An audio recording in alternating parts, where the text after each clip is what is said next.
Olá, eu sou Ivan Barbosa, gestor de fundos de ações do Ártica, e o tema desse episódio vai ser um livro antigo, escrito no século XIX, que é uma análise feita por um aristocrata francês da democracia nos Estados Unidos.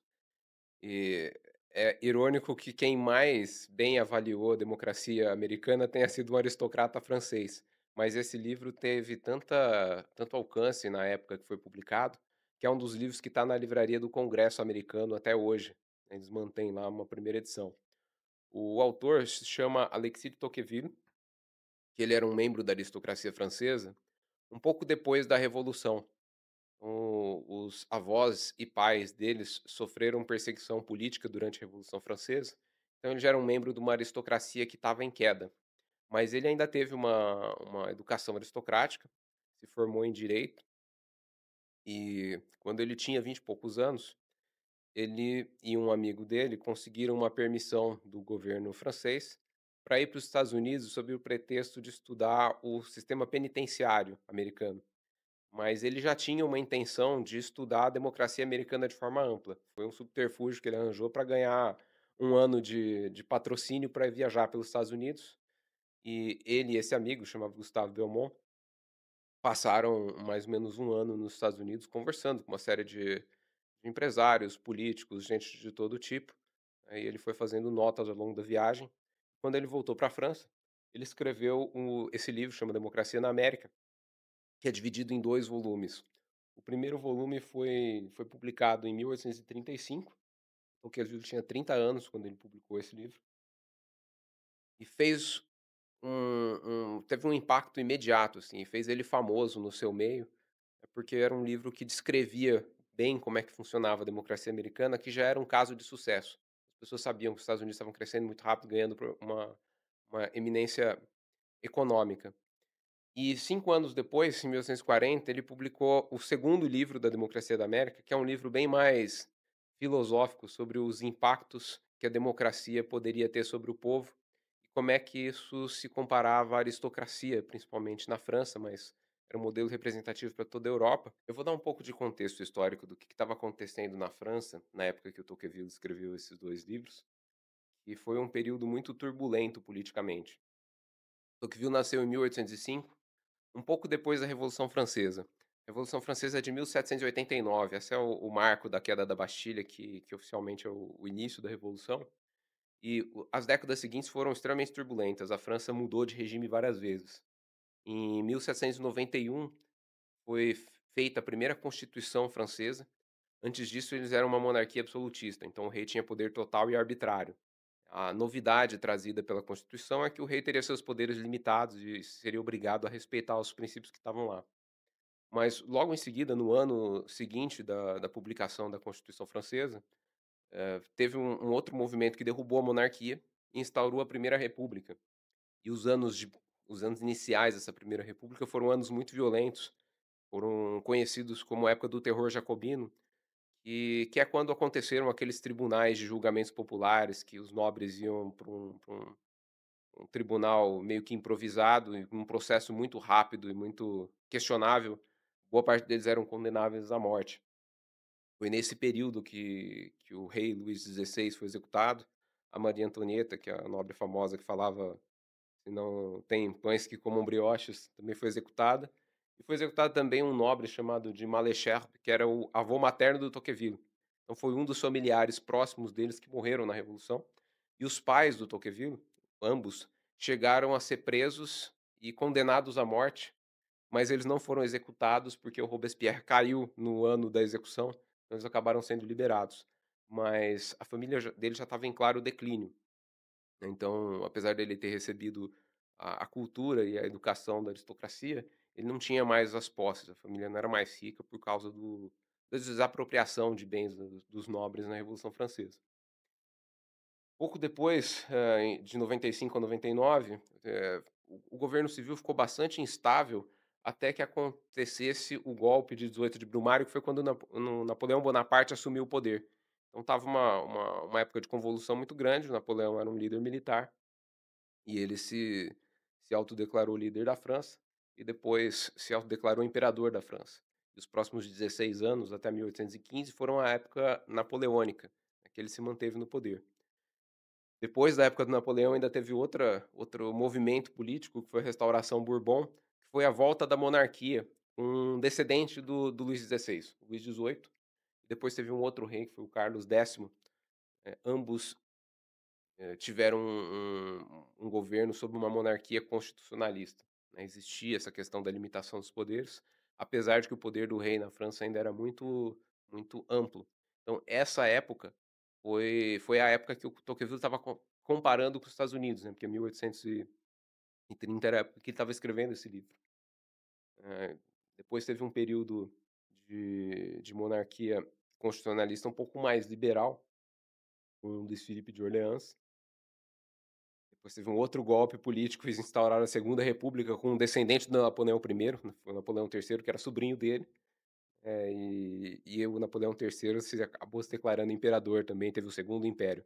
Isso aqui é só para mostrar o quão confusa estava a época na França, né, teve em um pouco 70 anos, 6 mudanças de regime, e nessa confusão é que o Tocqueville tinha uma preocupação de entender qual que era o melhor sistema político e entender o que que ia acontecer, né, porque ele tinha um interesse pessoal muito grande pelo histórico familiar dele. Ele era da aristocracia que liderava a política francesa e estava nesse período de não sabe se vai ser agora uma democracia, se vai voltar à aristocracia e além do que vai acontecer de fato, qual que seria o melhor caminho e os impactos das decisões tomadas. Então esse era o drama interno dele, né, e o que o levou a ter esse interesse por estudar a democracia americana. Em essência, ele queria responder 2 perguntas. A primeira é: como é que a democracia americana tinha dado tão certo? Que era um sistema político bem diferente do que existia na Europa, e era um caso que já estava ganhando força econômica, então já sabia que era um caso de sucesso a ser estudado. E o segundo é essa questão de comparar os Estados Unidos com a Europa, e com isso tentar trazer luz para o que que deveria ser feito na Europa, né, dado o conhecimento trazido pela experiência americana. O próprio livro conta a origem dos Estados Unidos, né, eu vou contar só os fatos principais, mas o primeiro grupo de imigrantes que foi para o novo continente foi um grupo de peregrinos puritanos, a bordo de um navio chamado Mayflower. Isso aqui não é um navio de verdade, né, é uma reconstrução dos navios da época, mas era alguma coisa próximo disso. É que era um navio mercante que levou pouco mais de 100 pessoas dos Estados Unidos, e esses peregrinos desembarcaram num lugar que chamava Plymouth, que hoje é o estado de Massachusetts, e eles já foram para lá com a intenção de montar uma nova sociedade. O Tocqueville faz uma observação interessante, que ele diz que as pessoas que naturalmente iam para as colônias não eram as pessoas bem-sucedidas, nem as pessoas muito eruditas. Eram os aventureiros, as pessoas que não conseguiam nada melhor em seu próprio país, né, os bem-sucedidos ficavam onde eles estavam. Então, geralmente, as colônias eram habitadas por cidadãos menos admiráveis, por assim dizer. Mas que no caso dos Estados Unidos, o grupo fundador da sociedade americana era um grupo religioso, insatisfeito com a sociedade da Grã-Bretanha, que era, bem letrado, tá, não eram eruditos, assim, tinham boas condições de educação, boas condições econômicas, mas que decidiram ir para lá para ter a oportunidade de formar uma nova sociedade no continente americano. Então foi uma semente civilizatória um pouco diferente do que aconteceu em diversas outras colônias, incluindo a nossa, que o Brasil não foi um caso desse, foi o caso mais típico que o Tocqueville descreve, né, e o o exemplo que ele dá dessa intenção é que quando esses peregrinos desembarcaram, uma das primeiras coisas que eles fizeram foi uma cerimônia de fundação da nova sociedade. Então, assim, depois de meses lá no navio, presos, em vez de chegar e já atender suas necessidades biológicas imediatas, né, procurar comida, criar, procurar lugar para dormir, etcétera, que eles fizeram antes de tudo isso uma cerimônia de fundação da nova sociedade. E o primeiro século da construção dos Estados Unidos, né, teve uma dinâmica que não poderia ser muito diferente, assim, uma série de grupos de imigrantes foram foram desembarcando no estado americano. Era um território enorme e eles foram formando pequenas cidades. E não existia governo local. A colônia americana estava sujeita politicamente à coroa britânica, mas a coroa britânica estava muito distante, estava a um oceano Atlântico de distância. Então as cidades eram quase cidades-estado, eram muito pequenas, mas elas eram autogovernadas. Então, a lógica do começo do Estado americano foi essas diversas várias cidades pequenas aparecendo no mapa à medida que iam desembarcando imigrantes, e todas elas tinham essa característica de ser muito independentes de um governo central. Então o método de administração dessas cidades era constituir uma assembleia popular, que todo mundo participava. Nesse projeto de nova sociedade, eles já tinham esse conceito de ter igualdade de condições entre os cidadãos, e essa assembleia popular ia decidindo tudo que precisava decidir na cidade. Os oficiais do governo, assim, o prefeito, o xerife e afins, eram cargos eletivos de curto prazo, geralmente de um ano só. Então todo ano eles escolhiam quem entre eles iria representar isso, mas não era não tinha um funcionamento da máquina pública muito isolado da população, que eram poucas pessoas, o estado era muito pequenininho, a população se envolvia muito na gestão da própria cidade. Então não existia, por exemplo, uma assembleia de vereadores, que é o fazendo um paralelo com o que a gente tem aqui hoje. A assembleia era direta dos cidadãos, os próprios cidadãos votavam o que iam ser as leis da cidade, e qualquer decisão que precisasse ser tomada mais impactante, o prefeito voltava a consultar todas as pessoas. E mesmo assim, mesmo nessa dinâmica, de voto popular para todas as leis, uma questão interessante é que as leis americanas eram extremamente rígidas, porque elas eram profundamente fundadas na moral puritana, que é bastante severa. Então, existia, por exemplo, um amplo uso de pena de morte para coisas que hoje até nos parecem excessivas.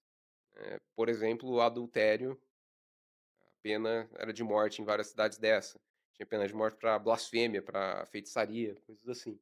E todas essas leis eram votadas pelos cidadãos. Então não era um tirano que estava colocando leis muito severas. Os próprios cidadãos americanos dessas pequenas cidades votavam nesse tipo de lei, né, e eles tinham um ideal de manter uma moral muito rígida nas cidades. Mas o grande marco, nessa estrutura é a questão da cidade ser autônoma e de ter uma participação popular muito grande. E eu vou contar um pouco mais de que estava acontecendo nos Estados Unidos também, para ver como é que era a sociedade que o Tocqueville estudava, né, como é que os Estados Unidos chegou até lá. No primeiro século, esse primeiro navio que desembarcou lá com os peregrinos chegou nos Estados Unidos em 1620. No primeiro século foi a formação dessas pequenas cidades na costa leste americana e a formação das 13 colônias, né, que eram as unidades de estado sujeitos à colônia britânica, à coroa britânica. Depois, nos próximos 50 anos, de 1700 a 1750, teve uma expansão demográfica muito grande. Continuou depois disso também, mas nesses 50 anos a população passou de 250.000 pessoas para 1,2 milhões. Então, faz multiplicar por 5 é uma taxa de crescimento bastante acelerada, né, que não só, obviamente, pelo número de filhos que eles estavam tendo, o fluxo migratório ainda era muito grande. Então, à medida que a sociedade foi formando, os ingleses que tinham interesse em participar desse projeto de novo mundo, começaram a ir para os Estados Unidos. E um episódio de relevância histórica muito grande, que aconteceu na década de 1750, foi uma guerra entre a coroa britânica e a França por disputas de territórios no continente americano. Então, chamada de Guerra Franco-Indígena.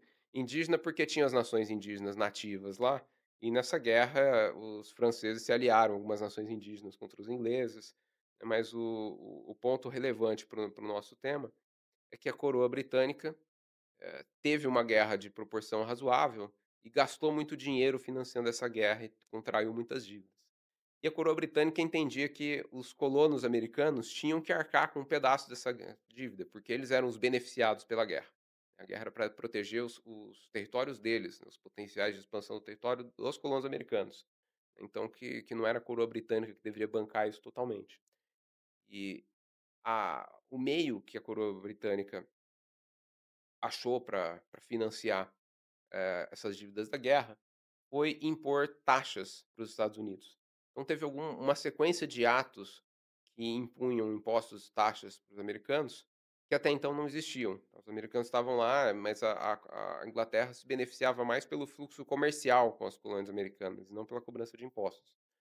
O primeiro ato foi em 1765, foi chamado de Stamp Act, que era como se fosse uma taxa de cartório. Qualquer tipo de documento comercial, ou eles colocavam esses selos oficiais em livros, coisas assim. Qualquer coisa que tivesse o selo oficial deveria pagar uma taxa, do mesmo jeito que a gente paga taxa para cartório hoje, para registro oficial de documentos. E esse ato, que não nos parece muito severo, porque a gente vive num ambiente que paga muito imposto, mas causou uma revolução, de proporções relevantes nos Estados Unidos. Os colonos chegaram a fundar uma associação de americanos chamada Sons of Liberty, para lutar contra essa intervenção britânica. Aí a confusão foi tanta que esse ato caiu no ano seguinte. Depois veio uma nova medida chamada de Townshend Act, que impunha um imposto de importação. Todos os bens que os colonos americanos comprassem vindo da Inglaterra teria uma taxação além do valor do produto em si. Esses produtos, entre eles, por curiosidade, um dos principais era chá. Eles compravam papel, tinta, tal, mas chá era um grande volume de importação. Então, também teve uma revolução em torno desse ato, ele também caiu, mas esse imposto de importação do chá se manteve, e depois ele foi reafirmado no Tea Act de 1773. Isso aqui, assim, o ápice dessa confusão, ficou conhecido como Tea Party de Boston, que os colonos americanos invadiram navios trazendo chá da Inglaterra e, em protesto, jogaram toneladas de chá no mar. E a grande reclamação dos americanos era uma frase que eu já tinha ouvido em outro lugar, mas eu não tinha relacionado a essa época, que é o "No taxation without representation". O ponto deles era o seguinte, assim: o parlamento britânico não tem direito de impor taxas sobre os americanos, porque os americanos não votam na eleição dos representantes do parlamento inglês. Então, se vocês querem que a gente pague taxas para a coroa britânica, vocês não deveriam nos dar o poder de voto para escolher os nossos representantes lá. Sem representantes lá, nós não aceitamos pagar nenhum tipo de taxas. Nós pagamos taxas e temos nossos representantes localmente. E essa sequência de cobranças de impostos impostos pela coroa britânica, levaram à Revolução Americana, que culminou na Declaração da Independência em 1776. Esse é o 4 de julho que os americanos comemoram até hoje, 4 de julho de 1776. E, na ocasião, os americanos se uniram, as 13 colônias, e criaram uma primeira federação, mas a lógica desse primeiro governo era que os estados eram soberanos e bastante independentes. E a federação era uma instituição bastante fraca, era uma aliança, mas assim, as leis federais só seriam aprovadas se todas as colônias votassem a favor, as colônias ainda mantinham força militar própria. Então esse primeiro governo não funcionou direito, assim, não tinha um poder federal, central, eficaz, e as colônias continuaram meio descoordenadas. Isso causou crise econômica, uma série de dificuldades, até operacionais, de como é que é o comércio entre as colônias se não tem uma entidade federativa escrevendo as regras do jogo. E o resumo é que não deu certo, assim, foi um período ruim. E por causa disso, por causa desses problemas, a primeira tentativa de federação, em 1787, todas as colônias enviaram representantes para Filadélfia para uma convenção onde foi discutido o que seria feito, né, na nova nação, e foi elaborada a Constituição Americana, que é a mesma que é mantida até hoje. Foi escrita em 1787, ratificada em 88 e entrou em vigor na prática em 89. E a partir dessa Constituição Americana é que se consolidou o Estado americano, praticamente no mesmo formato que existe até hoje. As bases que foram criadas lá foram mantidas até os dias de hoje, o que é uma prova quase inquestionável que eles montaram isso muito bem, porque o sistema funciona, assim, comparativamente a outros lugares, funciona extremamente bem. Então já naquela época, por exemplo, surgiu o sistema bipartidário americano, que hoje são os republicanos e democratas. Naquela época eram os federalistas, que eram equivalentes aos republicanos atuais, e os republicanos democráticos, que são os democratas atuais. Isso foi no finalzinho do século XVIII. E o século XIX, de 1800 até todo o século XIX, foi um período de expansão territorial dos Estados Unidos, porque a lógica é que eles estavam ocupando a costa leste, estavam indo para o oeste. Então, até eles chegarem lá no Texas, demorou décadas e décadas. Mas o que estava acontecendo nesse período, que o Tocqueville estava estudando e analisando a dinâmica da economia e da política americana, era que os colonos ainda estavam avançando sobre os territórios mais internos do continente americano. E qual que é o framework, né, que explica o sucesso dos Estados Unidos? Eh, Sumarizando o conteúdo todo, são 3 pontos principais que são apontados como fatores críticos de sucesso para o país. O primeiro deles são vantagens geográficas dos Estados Unidos. Eu vou entrar um pouco em detalhes já já. O segundo é o sistema legal, aqui entendido o sistema político, administrativo, né, tudo que era a infraestrutura legal do governo americano. E o terceiro, a cultura e os costumes do povo que foi para lá. Então essas são as bases que constituem a sociedade americana. O primeiro fator de sucesso, a parte de vantagens geográficas, tem algumas coisas que são mais óbvias, outras são um pouco mais interessantes e menos conhecidas. Uma óbvia é que o potencial de expansão territorial para aquela época era quase ilimitado, né, imagina, 1 milhão de pessoas nos Estados Unidos do tamanho que é. Então não existia muita limitação de espaço. Os Estados Unidos era visto como um lugar para construir riqueza, porque qualquer pessoa conseguia comprar terras ainda não exploradas, um valor extremamente baixo. Então qualquer coisa que eles fizessem de produtivo nessas terras dava um dinheiro razoável para eles, se eles estivessem dispostos ao trabalho e ao desconforto envolvido em você desbravar um território que ainda é mato, assim, é floresta. Você ir lá e tirar a árvore, plantar coisa e tudo mais. Mas não tinha uma disputa territorial como existiu na Europa por séculos e séculos, porque tinha uma densidade, demográfica muito maior e vários povos diferentes brigando pelo mesmo espaço. Aqui não tinha briga por espaço, assim, o descontente poderia ir um pouco mais para a esquerda no mapa e simplesmente fundar uma cidade nova, criar uma fazenda dele. Isso não era um problema que poderia causar atrito na sociedade americana. Um segundo fator é que os Estados Unidos é agraciado com um sistema hidrográfico muito favorável para a logística. Ainda hoje, porque o transporte por navio é muito mais eficiente que qualquer outro modal de transporte. Caminhão, trem, qualquer coisa do tipo, ainda é mais eficiente, mais barato por tonelada transportada, fazer isso por navios. Naquela época, então, que não tinha carro, né, e não tinha ferrovia também, as hidrovias eram mais importantes ainda. E os Estados Unidos têm uma longa cadeia de rios, que é o Mississippi. Esse mapa está mostrando o calibre do rio no mapa, é a vazão de água, então não é exatamente a largura do rio, mas é mais ou menos proporcional ao tamanho do rio. Então vejam que existe todo um sistema de hidrovias que são capazes de escoar até o Golfo do México, agora o Golfo da América, né, produtos produzidos numa área enorme americana, em praticamente metade do continente, né, tem esse acesso ao sistema hidroviário do Mississippi. Então isso, permitia que eles transportassem coisas de todo o interior do país para ser exportadas. E além disso, os Estados Unidos ainda tem uma costa enorme com vários portos naturais de altíssima qualidade. Então eles conseguiam montar portos para ter uma comunicação comercial com a Europa, né, sem muito investimento em infraestrutura, porque o porto era naturalmente bom. Isso é sorte na vida americana, isso é uma característica simplesmente do que estava lá. Além disso, o continente ainda tem uma riqueza enorme de vários recursos naturais, minérios, depois petróleo, nessa época ainda não se explorava petróleo, mas, enfim, tinha uma série de características boas, incluindo o clima, que era um clima temperado, e o solo deles é bastante fértil, então era um solo muito propício para desenvolvimento da agricultura. E o fator que é mais óbvio, esse todo mundo conhece, mas é muito relevante, é que os Estados Unidos estava isolado geopoliticamente. No norte tinha a região que hoje é o Canadá, mas praticamente não morava ninguém lá, super frio, era uma área de baixíssima densidade demográfica.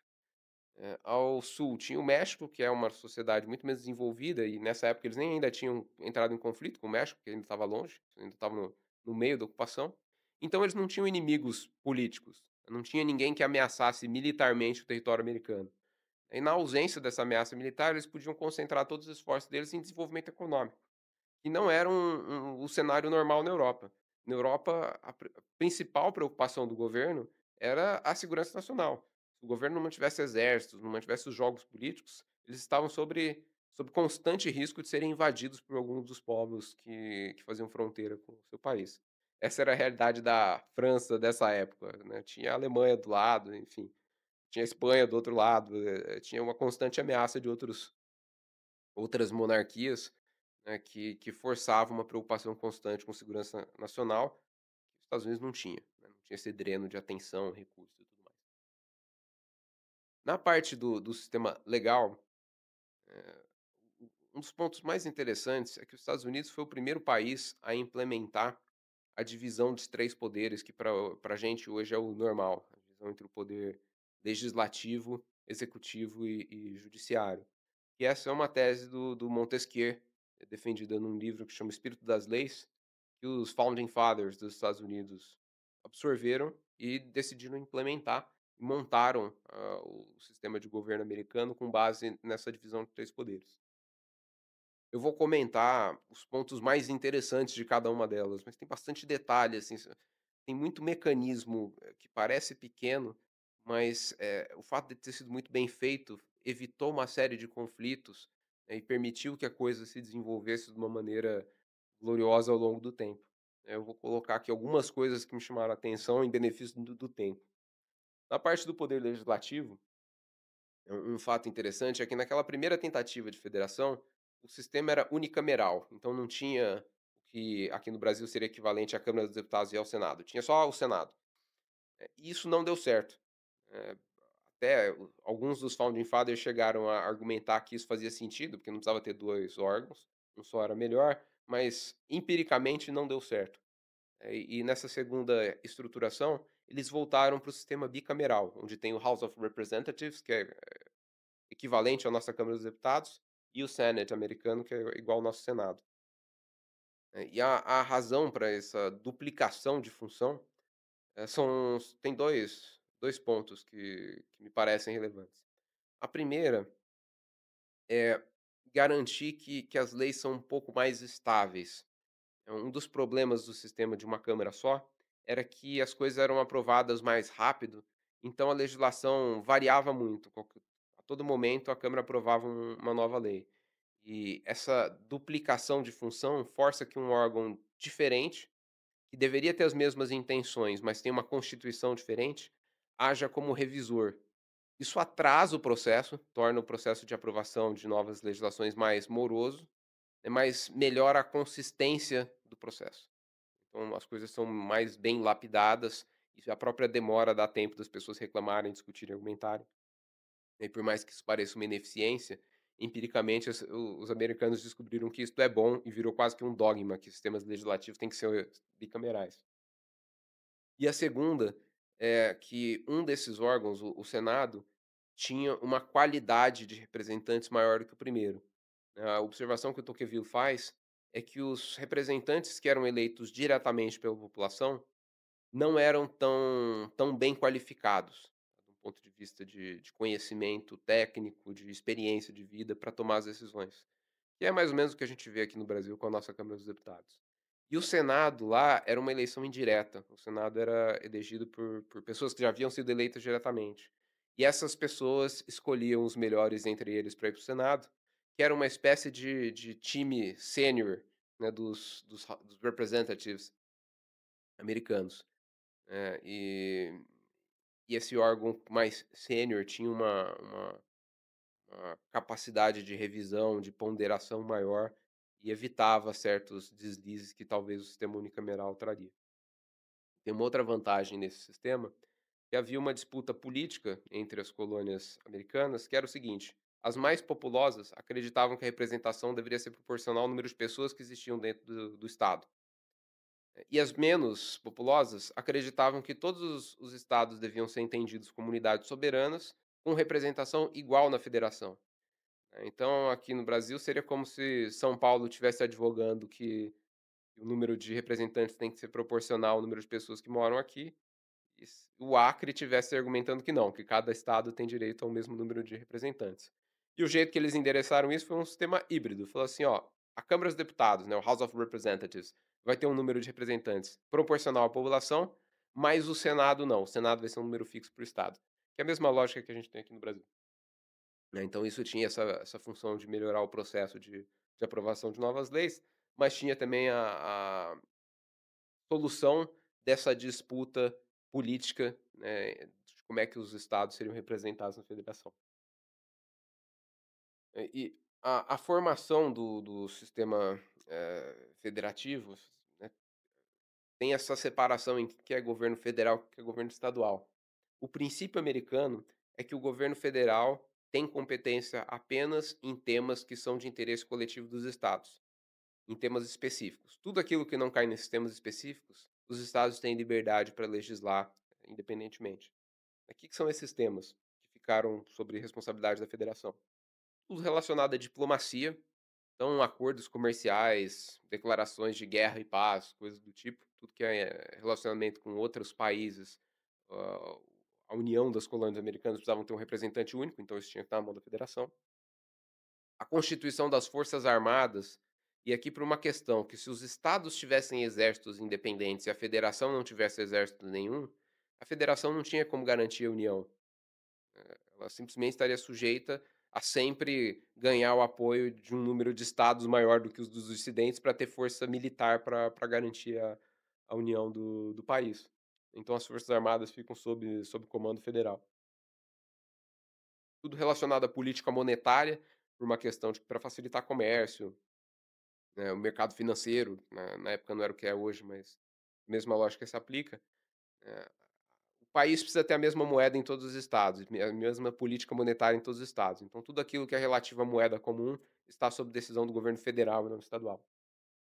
E alguns temas que eram relacionados à união do território. Então, naquela época, o correio, por exemplo, era era um tema de administração federal, porque o correio tinha que funcionar homogeneamente durante todo o território, pra que houvesse essa intercomunicação entre os diferentes estados da federação.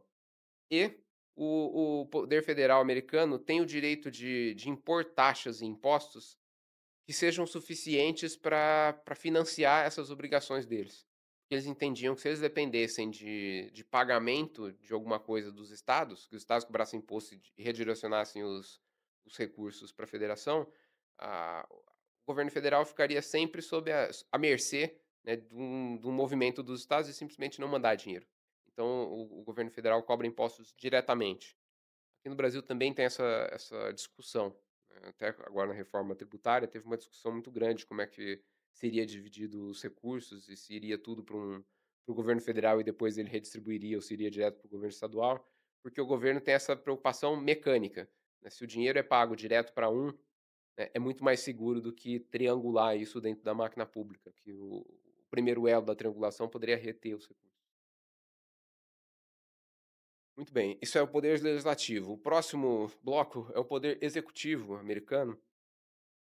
E aqui eles montaram uma estrutura que é bastante engenhosa.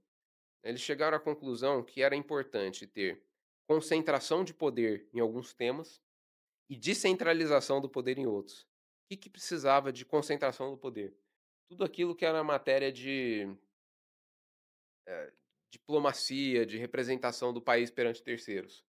Então, esse poder político mais relacionado a governo, né, impor acordos comerciais, declarar guerra, coisas do gênero, eles concentraram todo esse poder na mão do presidente.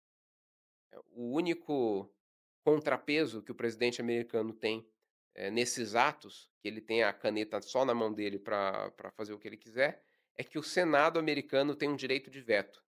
Mas esse direito de veto é um poder negativo. O Senado pode impedir que o presidente faça determinadas coisas, mas o Senado não pode forçar o presidente a fazer determinadas coisas. É só um direito de impedir a ação. a iniciativa para agir, para declarar guerra, para fazer um acordo comercial, qualquer coisa do tipo, tem que vir do presidente americano. E o presidente tem um mecanismo de proteção, entre aspas, contra o poder legislativo, que ele pode vetar leis, mas é uma proteção parcial, né. O legislativo poderia tentar esvaziar o poder que o presidente tem na mão, né, e a proteção que o presidente tem, ele veta a lei, essa lei volta para o Congresso americano, tem que ser revista pelas 2 câmaras, e o quórum de aprovação deixa de ser maioria e passa a ser uma supermaioria de 2/3. Então essa é a defesa que o presidente tem para o seu poder não ser erodido. Ele pode jogar areia na engrenagem, fazer o processo passar todo de novo por um rito burocrático, e precisa de um quórum de aprovação maior. Mas, assim que eles montaram esse espírito de centralização do poder no presidente, porque isso é mais claro pensar, olhando para os atos de guerra. Se o seu país entra em guerra com outro país, você precisa de decisões rápidas, então alguém precisa ter poder na mão para tomar decisões rápidas. O presidente americano é essa pessoa. Ele pode tomar as decisões de guerra numa situação extrema. Porque do outro lado pode estar um monarca absolutista, que obviamente tem todo o poder na mão dele, então é ágil e flexível. É mais aqui na sociedade americana com um contrapeso que o monarca não tem, né. O rei da França, mesmo na monarquia constitucional, era muito mais poderoso que o presidente americano. E a questão da descentralização administrativa é o seguinte, os representantes do estado, precisam ter poder, não ter autoridade sobre a população. Só que se você colocar poder demais na mão de uma pessoa só, podem surgir males como corrupção, abuso de poder e as coisas que são bem conhecidas na história humana.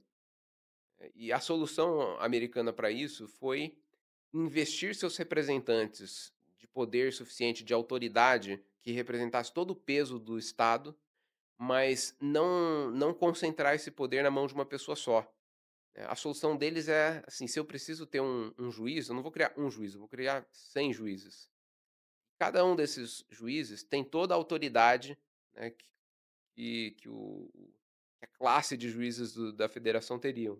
Só que eles têm todas as regras de conduta que eles têm que manter durante o exercício do cargo, e se eles desrespeitarem essas regras de conduta, eles podem ser trazidos para julgamento, né, e de uma maneira que o poder é grande, só que a pessoa é fraca.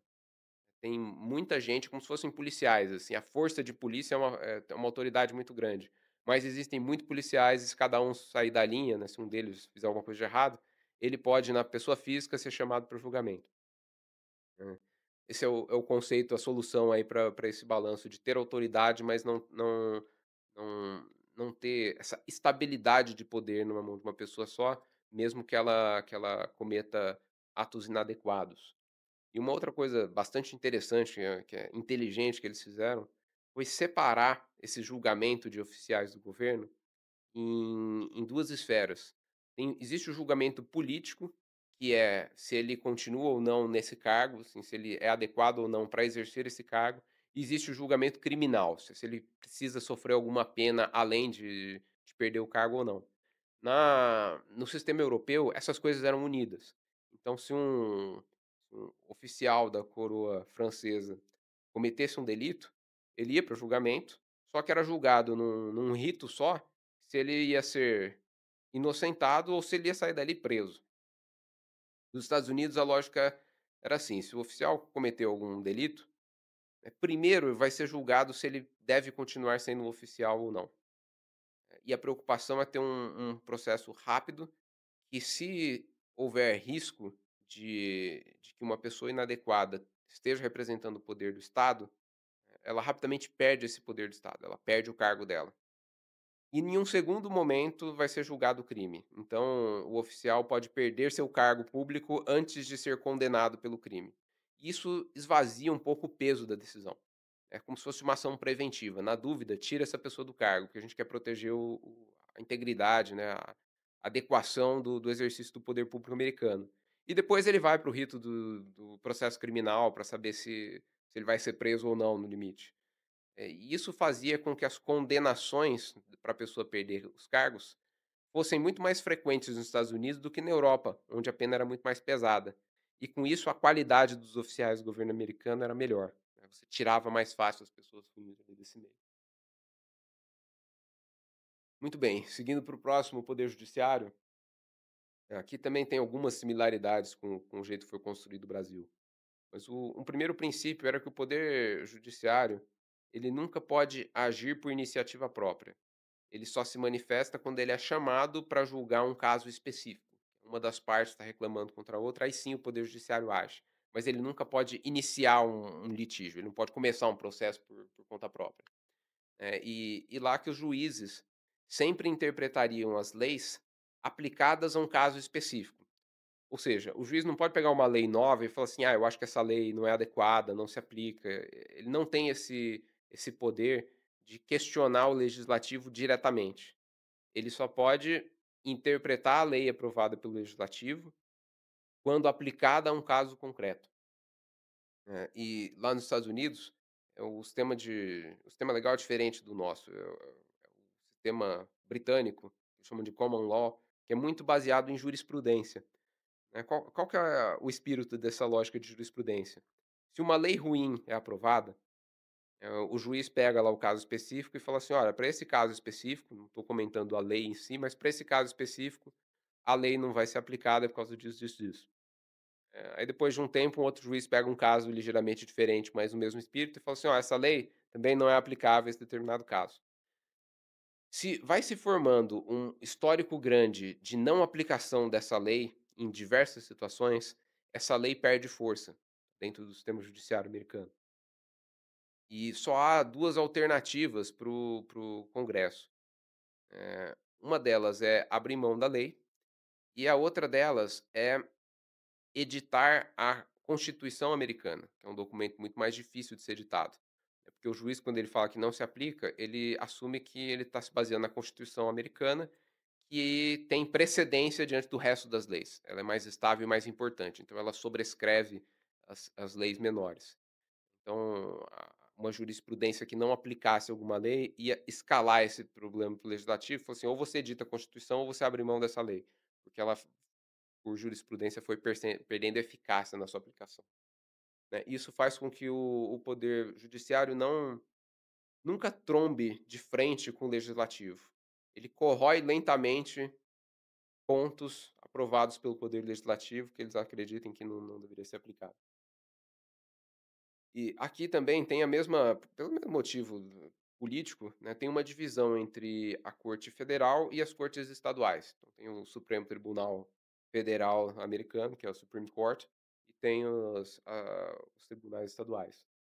As competências da Corte Federal americanas também são específicas, e o que não cai nessas categorias são julgados pelos estados. E as competências são disputas entre pessoas de estados diferentes. Aí por uma questão que se você colocasse o julgamento em um dos estados, a pessoa que mora lá seria privilegiada, como se fosse jogar na casa dela. Então, todas as coisas que envolvem mais de um estado vão para a federação.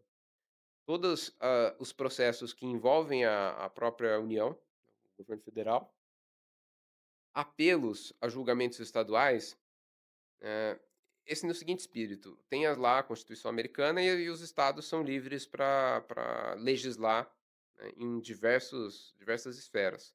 Pode ser que um estado aprove uma lei que vai contra a Constituição Americana.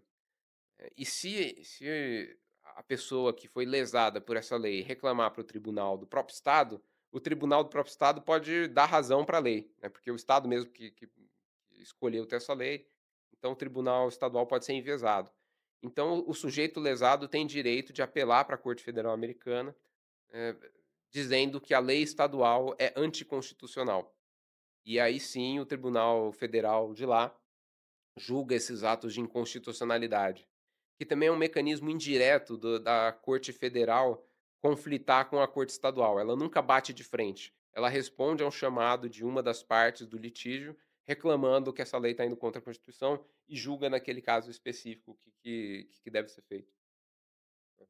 Esse é um mecanismo de certa forma, evitar conflitos entre o governo federal a Corte Federal e os governos e cortes estaduais.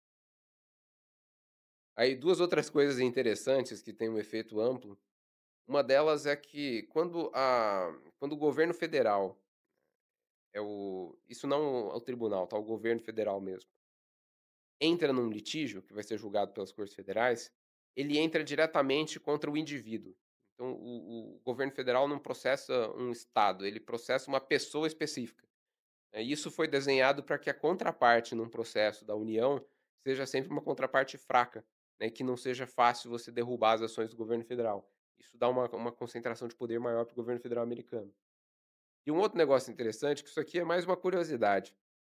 Estados Unidos e a Inglaterra têm sistema de júri, não só para casos penais, para crimes, quanto para casos civis, tipo disputas contratuais entre empresas, coisas do tipo.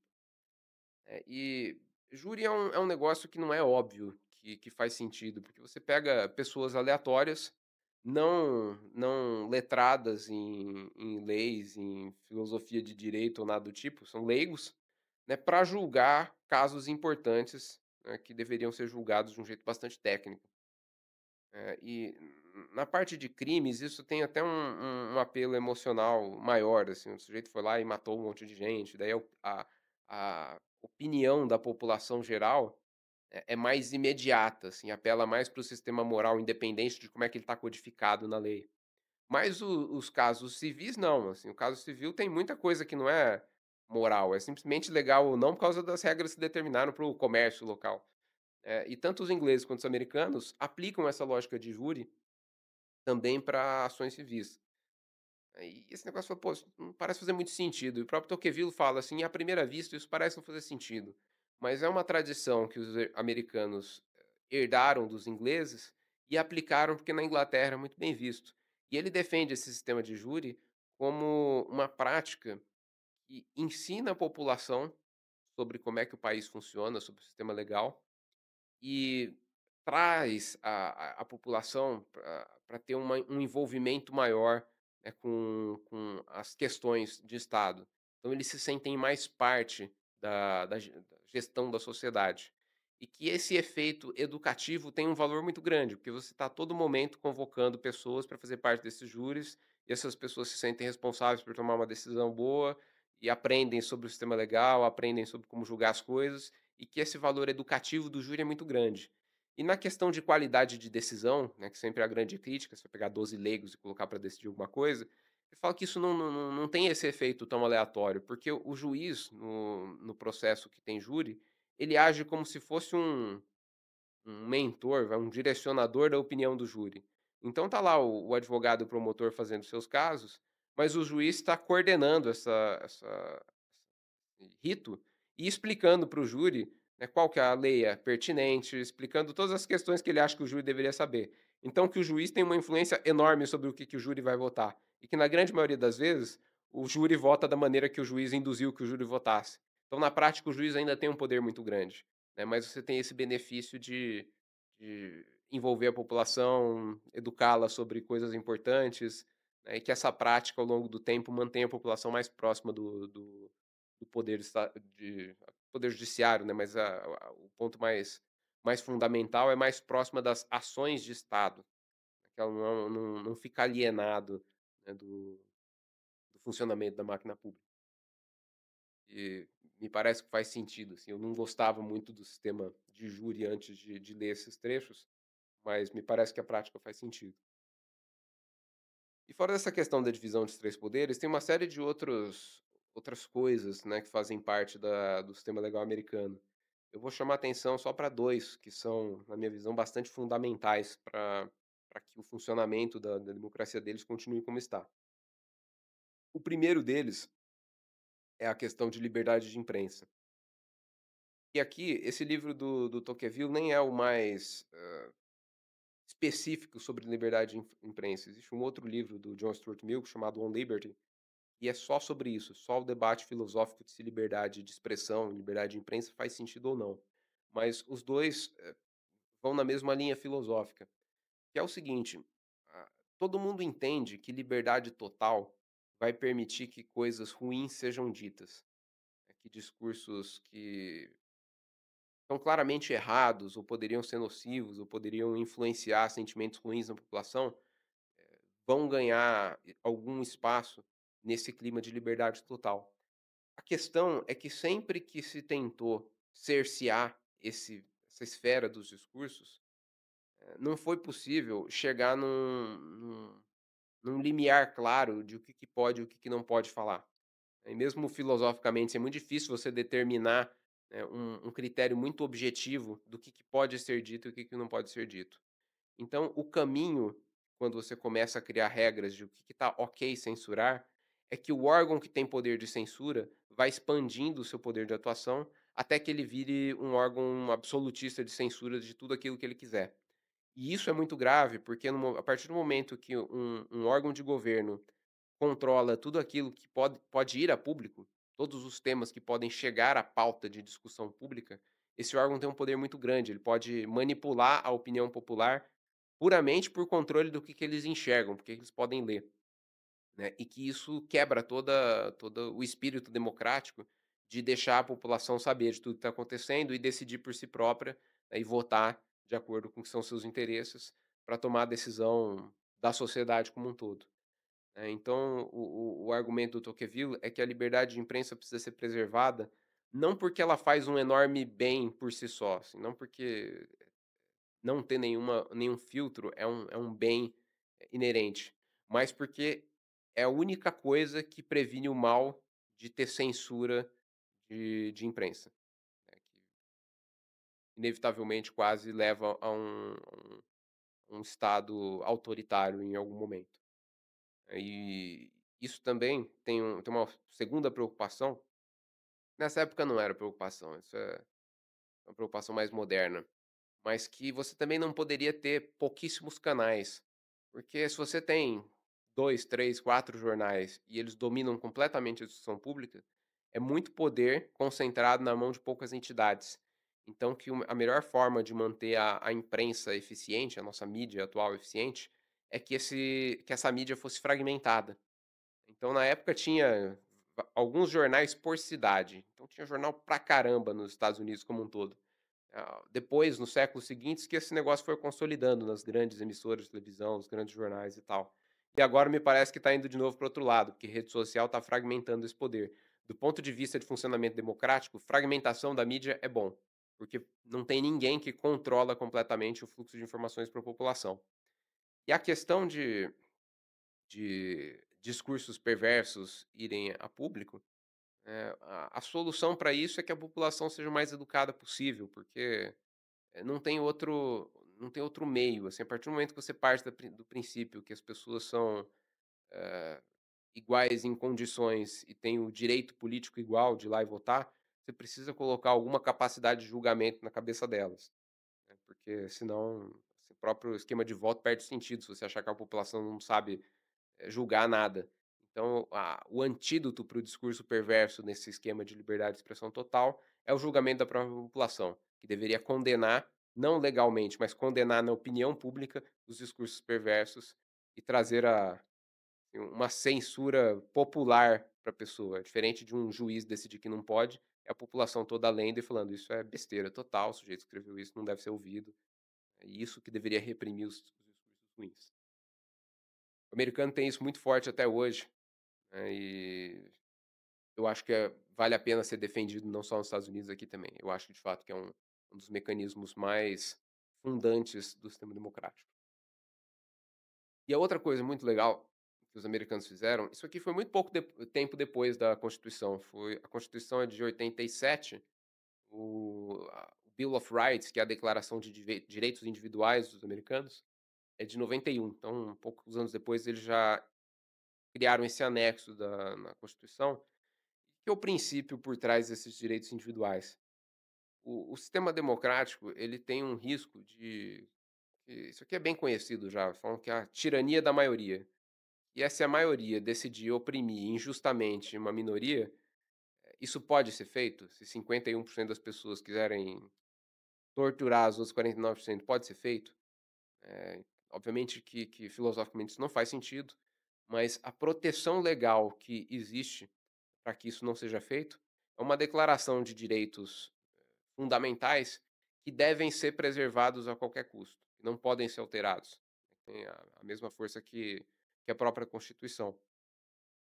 Esses direitos, nos americanos lá é direito de liberdade religiosa, vou falar só os mais famosos, são 10, eu nem lembro os 10 de cabeça, mas é a liberdade religiosa, o direito de ter armas nos Estados Unidos, que até hoje eles falam que não haveria independência americana se os cidadãos americanos não pudessem ter armas, que eles não iam ser capazes de lutar contra o exército inglês e teriam permanecido uma colônia até hoje. Tem um que é: você não é obrigado a aceitar soldados na sua casa se você não quiser. Tem uma época a coroa britânica falou que os americanos eram obrigados a alojar os soldados ingleses. Aí tem as coisas que a gente até vê em filme, né, que o policial americano sempre fala: "Você tem direito de permanecer calado e tal". Isso é o que você não nunca é obrigado a se autoincriminar, né, então você pode não colaborar para sua condenação. Você tem direito a um processo legal que seja, adequado, assim, rápido e baseado no rito correto. Enfim, são direitos. O Tocqueville fala que a evidência de por que esses direitos fazem sentido, ela surge para as pessoas da mesma maneira que criança entende o direito de propriedade privada. Curiosamente não está na Bill of Rights, está na Constituição lá, mas só que a criança entende de propriedade privada a partir do momento que ela entende que ela não quer que os outros peguem o brinquedo dela.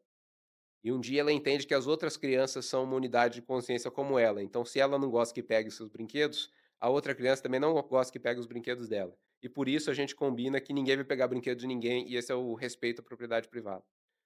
Todos os direitos individuais fundamentais partem de um princípio similar, assim, que a pessoa defende que eles sejam preservados em toda situação, porque ela entende que em nenhum cenário ela gostaria que esses direitos dela mesmo fossem violados. Então que ela não quer ficar sob o risco de um dia a maioria decidir que pode violar esses direitos. E a justificativa filosófica para a existência disso aqui é que o sistema legal é um sistema que não carrega moralidade por si próprio, ele é só uma codificação de regras quaisquer que sejam combinadas entre a população. E os direitos individuais que são mais fundamentais, são uma tentativa da incorporação do que é a conduta virtuosa no sistema legal. Então que o respeito aos direitos individuais deveria ser a a ação mais virtuosa do Estado, assim, tem algumas coisas que simplesmente não se faz. E essa Bill of Rights é a mesma até hoje, né, há alguns séculos aí, foi bem desenhado que funciona até então. Indo para o último bloco de fatores de sucesso lá dos Estados Unidos, é o bloco de cultura e costumes. Eu também vou chamar atenção só para 2 pontos principais que são os mais determinantes lá. Uma primeira coisa é a característica bastante religiosa dos fundadores do Estado americano e depois toda a população foi pelo mesmo sentido. Eh, a moral puritana, né, protestante, pregava uma cultura de muito muito esforço pelo trabalho, assim, que as pessoas tinham que ter sucesso material na vida, que esse era o caminho da virtude. Então a sociedade americana se construiu com um ímpeto muito grande de trabalhar pra caramba e ter uma moral muito estrita na vida pessoal, né, que não gerasse turbulências no trabalho que eles estavam desenvolvendo. Então essa ética de trabalho muito forte dos puritanos, né, até hoje é muito presente na população americana, que é essa cultura de trabalhar, assim, o que você tem que fazer na vida é trabalhar, atingir um sucesso material razoável e ter uma boa conduta em foro privado, né. E isso foi codificado nas leis americanas, mas tem a parte que não está integrada no sistema legal, que é simplesmente a cultura do povo. E tem um fato bem interessante também, que na Europa antiga, tradicionalmente, a religião e o poder político eram coisas meio mescladas. Assim, o clero fazia parte do governo. E que nos Estados Unidos foi tomada uma decisão que os sacerdotes, né, os pastores, o que seja, não interfeririam no governo. Eles não participariam de decisões de governo e não apoiariam partidos específicos.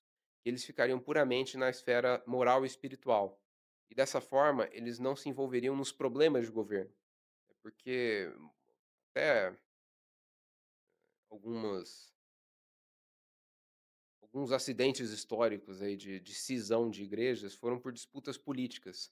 Então, o Tocqueville coloca a coisa no seguinte descrição: os sistemas políticos sempre vão mudar em algum momento. E problemas, erros no sistema de governo, conflitos no governo sempre vão existir. Então, a partir do momento que a igreja se mescla com essa ação, de governo, ela se expõe às acusações todas que vão vir, por erros, por abusos ou por conflitos quaisquer de governo. Que a decisão de separar completamente, do Estado ser laico, e as religiões operarem em paralelo na sociedade, foi um ato de abrir mão de poder imediato, que os religiosos poderiam ter, mas que eles deixam de correr o risco de perder esse poder de longo prazo. Eles perdem o poder de ação curto, mas eles continuam com autoridade moral para agir sobre os costumes e os valores fundantes do povo, e que esses costumes e valores fundantes assim,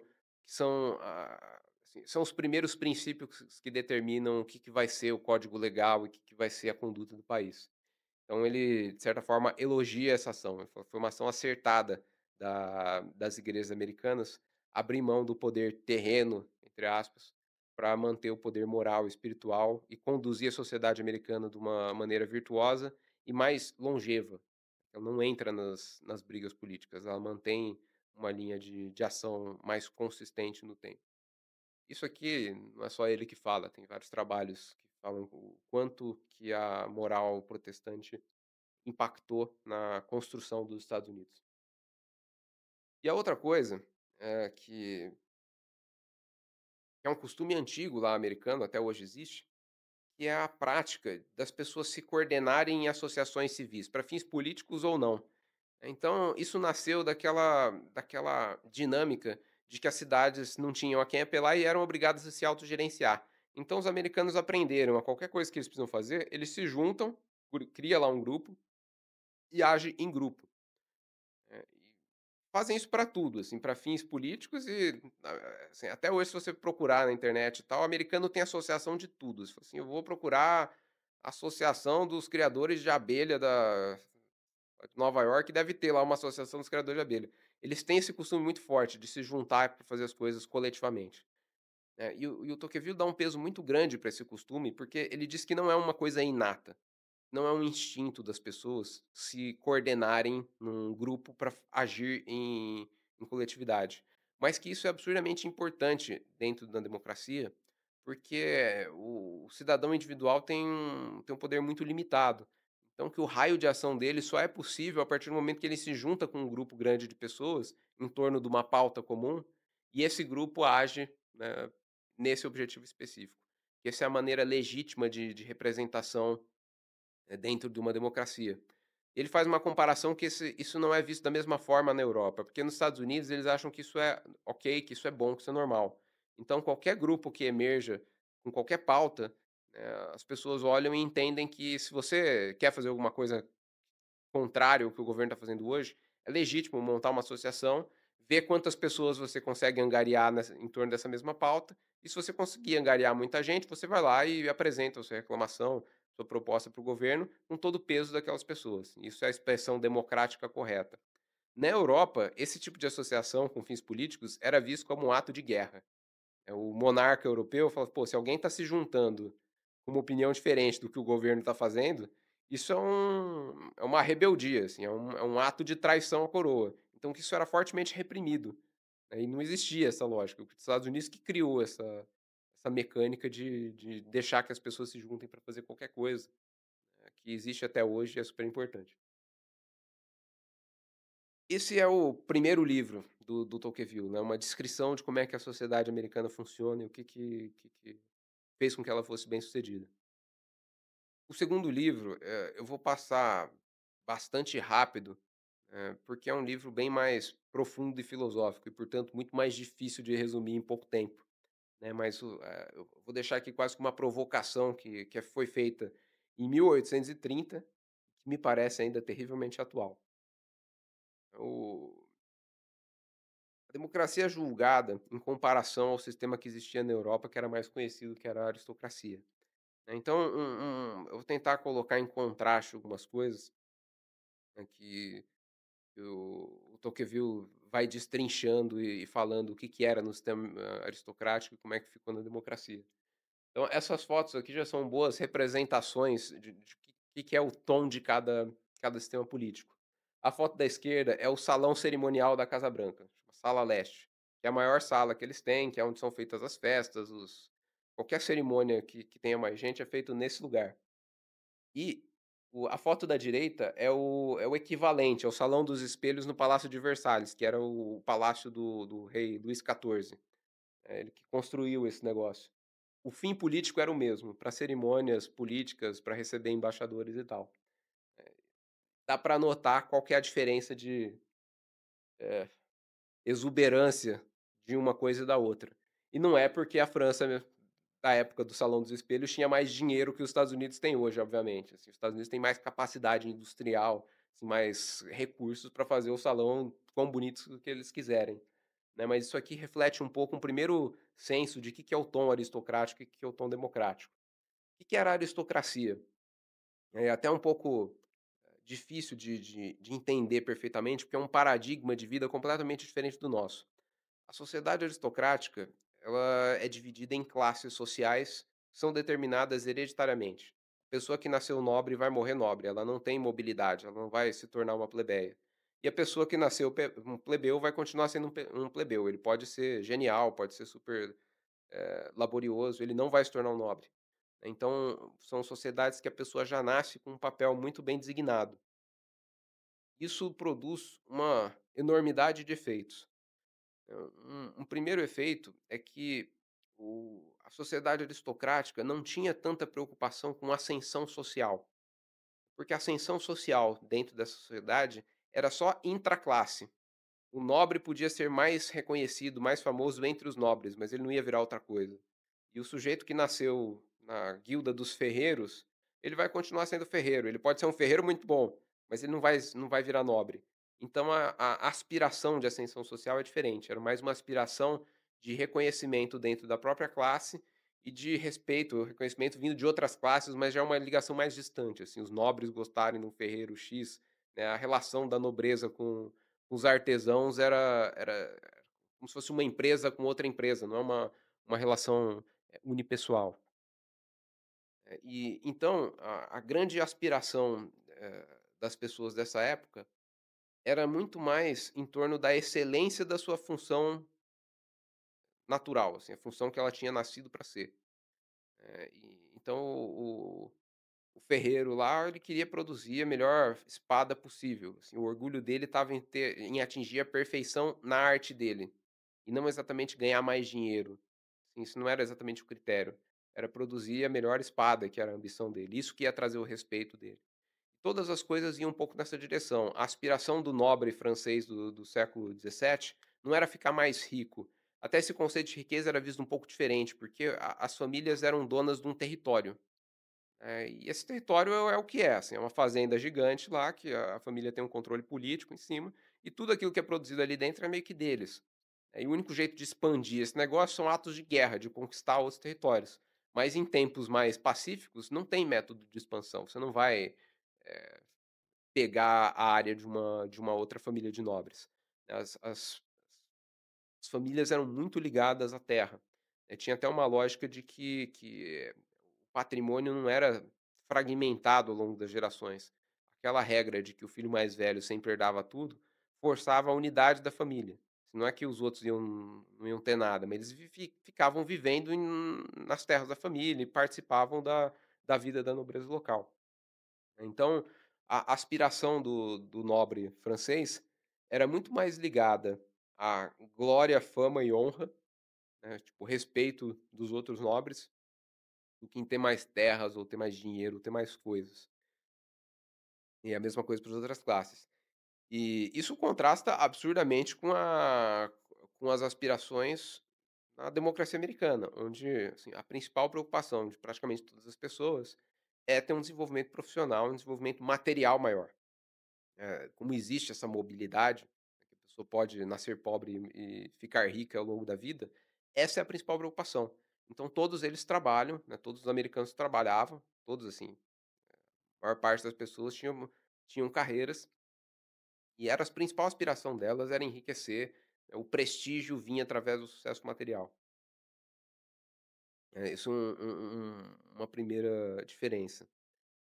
E tem várias outras coisas derivadas disso. Um outro exemplo, que ele diz que a relação social era muito diferente na sociedade aristocrática e na democrática. Vou usar aqui os exemplos dos ferreiros. Assim, a classe dos ferreiros era muito fechada. Ele só entendia a vida dos ferreiros, que era o meio que ele vivia. O nobre, para o ferreiro, era um bicho de outra espécie. E ele não tinha nenhuma similaridade no modo de vida dele com a nobreza. Então, assim, ele não tinha uma empatia tão grande, ele não sentia que era uma pessoa, da mesma natureza que ele. E a mesma coisa, o nobre também não tinha essa empatia pelas outras classes, mas que essas classes tinham relações políticas entre elas, então elas tinham um senso de dever muito grande, no como tratar com os outros membros da sociedade. Então que o ferreiro, quando entrava em guerra e os nobres pediam que eles fizessem um monte de armas, eles entendiam que o dever deles era fazer as armas de fato. Então eles cumpriam essa função, né, quase que por essa filosofia de saber que é o meu papel aqui, não é porque eu gosto dos nobres ou alguma coisa assim, é porque o dever da minha guilda é produzir as armas em épocas de guerra. E mesmo os nobres que eram a classe mais alta e, de certa forma, tinham um maior desprezo pelas castas mais baixas, eles entendiam que o dever deles era cuidar da sociedade e proteger a sociedade, inclusive militarmente.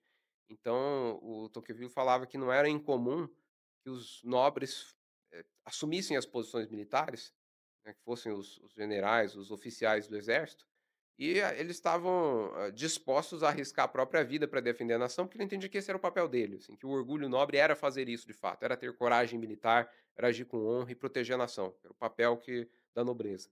Até os franceses têm o termo de noblesse oblige, que fala que o fato de você nascer nobre carrega uma série de obrigações morais com o povo, né, com o povo francês lá, que não é uma função ociosa, assim, o cara nasceu rico e não precisa fazer nada. Eles tinham um orgulho característico e tal, né, e que isso causava um efeito que, ao mesmo tempo que as pessoas não tinham empatia entre as classes, cada um achava que o outro é um bicho de outra espécie, eles se ajudavam, assim, eles entendiam que a relação política entre as classes era necessária e agiam de acordo quando um precisava do outro. E o Tocqueville critica os cidadãos da democracia, porque ele fala assim, os cidadãos na democracia, que ele fala que eles s criam empatia muito mais fácil, porque a democracia é criada em cima de um conceito de igualitarismo, né, que todas as pessoas são igualmente dignas e tal. Então que o cidadão democrata, ele entende que o outro é algo muito similar a ele próprio e se compadece, mas que ao mesmo tempo ele não sente uma obrigação, assim, ele não sente um senso de dever de fazer coisas. E que aqui eu vou fazer a tradução para os tempos modernos, o comportamento do cidadão democracia é aquele sujeito que vê uma catástrofe e fala: "My thoughts and prayers". Aí fala assim: "Pô, eu tô com você, espero que tudo dê certo", mas que ele não faz nada, que ele não sente uma obrigação de ir lá, agir, ajudar, né, necessariamente, né. A caridade é muito menor, assim, é muito mais pulverizada, que era diferente da sociedade aristocrática, que as pessoas assim, se mobilizavam realmente para fazer o que fosse necessário. A crítica que o Tocqueville faz mais dura é que a democracia ela traz uma diluição muito grande do que são as qualidades que existiam nos nobres da aristocracia. Então ele fala assim, no questão de educação, os nobres não tinham preocupação de trabalhar, tem esse detalhe, né, eles não trabalhavam, assim, era visto como não é papel da nobreza trabalhar. Então que existiam eruditos que tinham estudado a vida inteira, que se dedicaram completamente para isso. E os eruditos da nobreza eram muito mais eruditos que os eruditos da democracia, que era um sujeito que trabalhava e tal, e estudava de final de semana. Então ele fala que o efeito, na intelectualidade do povo da democracia é que muito mais gente tinha algum nível educacional, mas que poucas pessoas atingiam o nível de educação mais alto que existia na sociedade aristocrática. E a mesma coisa para todas as classes. Ele fala assim: "O melhor ferreiro da democracia provavelmente é pior do que o melhor ferreiro da aristocracia". Porque o ferreiro aristocrata, o dever dele era produzir a melhor espada possível. E o da democracia não, ele tem uma preocupação de ascensão social, então ele quer vender mais espada possível. Para ele é preço vezes quantidade. E o para o aristocrata era só qualidade, assim, não existe preço vezes quantidade, é qualidade, é produzir a obra-prima. A obra-prima é a síntese da aspiração aristocrata. E o democracia é eficiência econômica. Mas ao mesmo tempo, né, quando eu estava lendo esse livro, eu falei assim: "Pô, o cara só está esquecendo um detalhe, né". Na nobreza os nobres eram muito excelentes e tal, mas era um a cada 1000, e a população em geral tinha uma vida muito ruim. Então, ao mesmo tempo que a democracia traz alguma diluição para essas características admiráveis, ela espalha muito mais o bem. E o próprio Tocqueville faz essa admissão no final do livro. Ele fala assim: "Ó, esteticamente, eu tenho um certo saudosismo com as características da nobreza aristocrata, só que eu entendo que a democracia leva o bem, né, o bem-estar para uma quantidade muito maior de pessoas.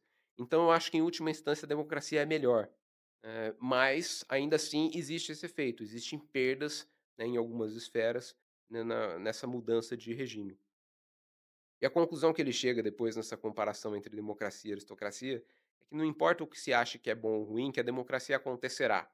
Isso ele falava lá na época que estava super turbulento. Ele falou assim: As democracias vão avançar sobre a Europa e sobre todo mundo, né? Porque esse sistema assim, tem uma onda política apontando para esse lado que não tem como barrar. É o que os próprios aristocratas da época começaram a se tornar os defensores do sistema democrático, vendo que a população ia apoiar isso, então eles aspiravam ser os líderes nesse novo sistema. Então, a partir do momento que a população está defendendo, que os aristocratas começaram a defender, ele falou assim: "Isso não tem volta, a gente não tem essa discussão de se é melhor um ou outro, vai acontecer a democracia". E aí a preocupação dele passa a ser só avaliar, o que acontece, né, com a sociedade, com o espírito das pessoas dentro da democracia. Ah, as críticas mais pesadas que ele faz são mais de natureza filosófica. Ele fala que os cidadãos da democracia, eles tendem a ficar materialistas e individualistas. Materialistas por causa dessa cultura que a missão da vida dele é ganhar dinheiro, ter ascensão material. Então, assim, o apego dele às coisas dele é muito grande, muito maior do que era na aristocracia. Então, que isso torna a cultura inerentemente materialista. E a parte do individualismo vai por outro lado, que é o seguinte: a partir do momento que todo mundo tem poder político igual, um homem, um voto, esse poder individual é muito pequeno, e a pessoa vai lá a cada X anos votar, vota, e é isso. Ela não tem mais muito mecanismos de ação se ela não se organizar em sociedades civis. Então que a pessoa começa a ficar meio alienada, assim, ela sente que ela é impotente diante dos temas públicos e começa a se afastar disso, que ela entende que a máquina pública é um negócio que existe à parte, né, ela não tem como participar, não tem ingerência nenhuma. Ela simplesmente vai abandonando a vida pública e se fechando em torno da sua própria vida para perseguir melhor seu objetivo de subir na carreira, ganhar dinheiro e tal. E que isso vai criando uma sociedade mais alienada, assim, a pessoa se preocupa só com ele mesmo, com a família imediata e não tem muito nem esse sentimento de que é uma obrigação dele, colaborar para a vida pública, né.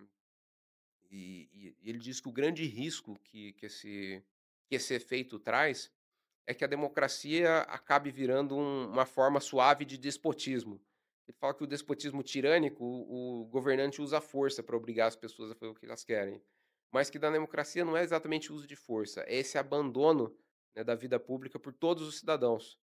Porque ao mesmo tempo que eles entendem que todo mundo tem a mesma dignidade, o mesmo direito político, ele entende que ele é muito fraco, pode fazer muito pouca coisa, e é muito incorporado na filosofia democrática que a maioria sempre tem razão. Então, se a pessoa entende que o Estado é representante da maioria, porque a maioria que elegeu o Estado, tudo que eles fazem, assim, por mais que a pessoa não concorde, que ela deveria se sujeitar, porque é legítimo fazer o que a maioria quer, né. Então, que a pessoa, assim, ao mesmo tempo abre mão da vida pública e aceita qualquer coisa que vem do governo, que ela entende que foi determinação da maioria. Mas que esse negócio não é tão imediato assim. Uma vez que os representantes são eleitos, nem tudo o que eles fazem são uma expressão direta do direito da maioria, mas todo mundo acha que é. E o que o Tocqueville fala, isso em 1835, é que a tendência é que isso crie um Estado cada vez maior, porque as pessoas vão abandonando a vida pública e o Estado vai preenchendo todas as lacunas para administrar tudo que é de interesse público. Então ele vai crescendo cada vez mais.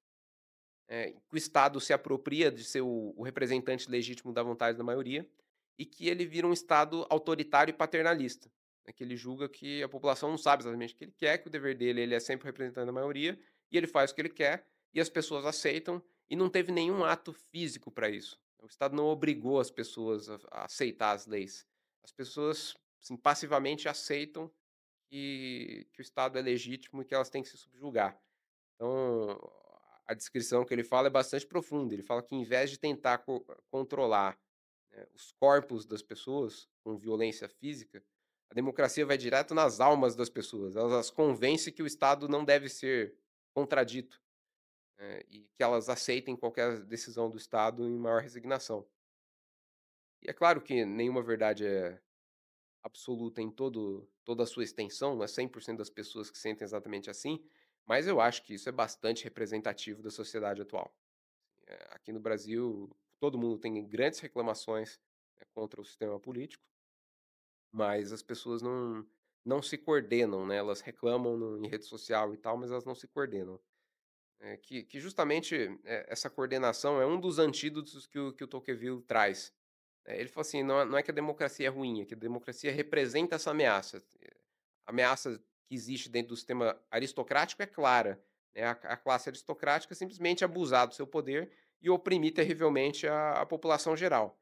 E meio que foi isso que aconteceu, isso que deu origem à Revolução Francesa, todo mundo tem um senso maior ou menor resolução dessa história. Esse é o mal da aristocracia bem conhecido. O da democracia é esse mal de ter um Estado paternalista que vai ficando cada vez maior, maior, maior, e as pessoas se tornarem individualistas, materialistas e abandonarem a vida pública. Aí ele fala assim: "O que precisa ser feito para que isso não aconteça, para a gente não cair nesse estado degradado da democracia boa?". São 2 coisas, e as 2 coisas os americanos fazem muito bem, acho que por isso está dando certo até hoje. A primeira delas é esse costume de se organizar em associações civis, porque a única forma de atuação do cidadão democrático é trazer mais gente para agir coletivamente, porque ele sozinho vai ser sempre muito fraco, então ele necessariamente precisa formar grupos em torno de pautas específicas, para que exista uma representação organizada de uma minoria importante. Então, o espírito é esse, é você criar um bloco grande que pressiona, que dialoga com o governo para defender, né, as intenções, os interesses de uma classe, pode não ser a maioria absoluta, mas é uma minoria representativa. E a segunda coisa é ter algo que mantenha um sistema moral muito consistente, porque o sistema democrático em si, ele é sempre instável, as leis estão sempre mudando, as pessoas estão sempre mudando. Então ele fala: "É um ambiente muito confuso, um ambiente que está sempre à mercê de ser estragado". Então precisa haver alguma coisa mais fixa, né, mais, perene embaixo desse conjunto de leis que a toda hora estão mudando, que é um código moral claro que seja virtuoso. E o Tocqueville era um sujeito bastante religioso, ele defende que o melhor jeito de fazer isso é através da religião, mas ele diz que existe uma outra coisa também que historicamente incentiva os povos, que é o patriotismo. Ele diz que só existem esses 2 caminhos, que o que pode manter a unidade cultural, né, um código de conduta, um código de valores fundantes em uma população, ou é patriotismo ou é a população ter uma religião em comum. Me parece que ele está correto, assim, eu não consegui identificar nenhuma outra coisa que tenha mantido a unidade de um povo por muito tempo, né, então provavelmente o diagnóstico é preciso. E o impressionante dessas análises dele, que o cara fez um monte de profecias, né, um monte de previsões no começo do século XIX, e as coisas aconteceram praticamente como ele previu que aconteceriam. As democracias se tornaram o que ele disse que se tornariam, as que não aplicaram esses antídotos que ele diz que são as coisas que mantêm a democracia virtuosa, fracassaram. Tem uma série de outras previsões mais específicas de como é que seria a atuação de democracias em guerras e tal, e praticamente todas elas, são materializadas nos próximos séculos.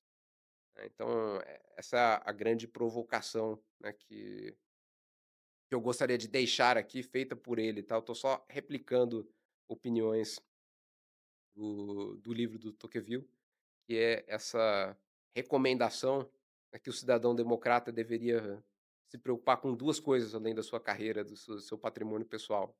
Uma é a sua educação moral, sua educação intelectual mais alta, e a segunda é a preocupação de participar da sociedade de uma maneira mais ativa, que o jeito legítimo de fazer isso é se organizar em grupos de pessoas com interesses, similares para agir em conjunto.